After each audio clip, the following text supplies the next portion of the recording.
ବର୍ତ୍ତମାନ ଖାଦ୍ୟ ଯୋଗୁଁ ବିଭିନ୍ନ ପ୍ରକାରର ରୋଗ ହେଉଛି, କାରଣ ବେଳେବେଳେ ଆମେ ନକଲି ଖାଦ୍ୟ ମଧ୍ୟ ଖାଇଥାଉ ଆମ ଅଜାଣତରେ। ତେବେ ସେହିଭଳି ଡାଇବେଟିସ୍ ରୋଗୀମାନେ ନିଜ ଡାଏଟ୍ ପ୍ରତି କଡ଼ା ଧ୍ୟାନ ଦେବା ଜରୁରୀ।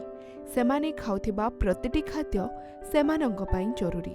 ତେଣୁ ସେ ପନିପରିବା ଠାରୁ ଆରମ୍ଭ କରି ଫଳକୁ ସାବଧାନର ସହ ବାଛିବା ଆବଶ୍ୟକ। ମଧୁମେହ ରୋଗୀଙ୍କ ପାଇଁ ଖାଦ୍ୟ ଗ୍ରହଣ କରିବା ପୂର୍ବରୁ ଖାଦ୍ୟକୁ ସଠିକ୍ ଭାବେ ପରଖିବା ଉଚିତ। ସେହିପରି ଛତୁ ଖାଇବା ପାଇଁ ପ୍ରାୟତଃ ସମସ୍ତଙ୍କୁ ଭଲ ଲାଗିଥାଏ। ଛତୁରେ ବିଭିନ୍ନ ଆଇଟମ୍ ତିଆରି କରି ଲୋକେ ଖାଇବାକୁ ପସନ୍ଦ କରନ୍ତି। ହୋଟେଲ ଠାରୁ ରେଷ୍ଟୁରାଣ୍ଟ ପର୍ଯ୍ୟନ୍ତ ଛତୁର ଭିନ୍ନ ଭିନ୍ନ ଛତୁ ଆଇଟମ୍ ଖାଇବାକୁ ବେଶ୍ ପସନ୍ଦ କରନ୍ତି। କିଛି ଲୋକ ଫଙ୍ଗସ୍ ହେବା କାରଣରୁ ଛତୁ ଖାଇବାକୁ ପସନ୍ଦ କରନ୍ତି ନାହିଁ, କିନ୍ତୁ ଛତୁ ଆମ ସ୍ୱାସ୍ଥ୍ୟ ପାଇଁ ହିତକର। ଏଥିରେ ରହିଛି ବିଭିନ୍ନ ଭଲ ଗୁଣ ଯାହା ଆମ ଶରୀର ପାଇଁ ଲାଭଦାୟକ।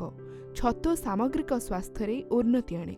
ମଧୁମେହ ରୋଗୀମାନେ ବିଶେଷତଃ ଏହାକୁ ଖାଇବା ଦ୍ୱାରା ଉପକୃତ ହୁଅନ୍ତି।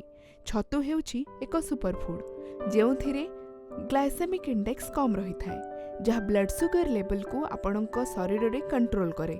ଅର୍ଥାତ୍ ଏହା ମାଧ୍ୟମରେ ଆପଣ ସୁଗରର ସ୍ତରକୁ ନିୟନ୍ତ୍ରଣରେ ରଖିପାରିବେ।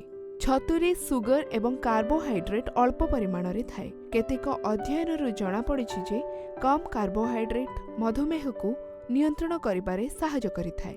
ଛତୁରେ ପଲିସାକାରାଇଡ୍ ମଧ୍ୟ ରହିଥାଏ, ଯେଉଁଥିରେ ଆଣ୍ଟି ଡାଇବେଟିସ୍ର ପ୍ରଭାବ ଦେଖିବାକୁ ମିଳେ। ମଧୁମେହ ରୋଗୀଙ୍କ ପାଇଁ ଏହା ଏକ ରକ୍ଷା କବଚ ପରି କାର୍ଯ୍ୟ କରେ। ଏହା ସ୍ୱାସ୍ଥ୍ୟ ପାଇଁ ଖୁବ୍ ଭଲ ଅଟେ। ଯେଉଁମାନେ ନିୟମିତ ଭାବେ ଛତୁ ଖାଉଛନ୍ତି ସେମାନଙ୍କ ଓଜନ ମଧ୍ୟ କଣ୍ଟ୍ରୋଲରେ ରହିଥାଏ। ମୋଟାପଣ ମଧୁମେହ ରୋଗୀଙ୍କ ପାଇଁ ହାନିକାରକ।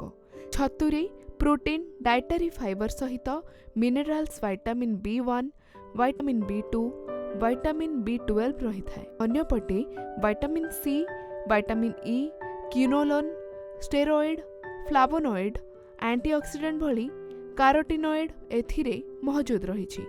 ଛତୁକୁ ଆପଣ ସଠିକ୍ ରୋଷେଇ କରି ଖାଇଲେ ଏହା ଆପଣଙ୍କୁ ଫାଇଦା ଦେଇଥାଏ। ଏହାକୁ ଅଳ୍ପ ତେଲରେ ରୋଷେଇ କରିବା ଭଲ।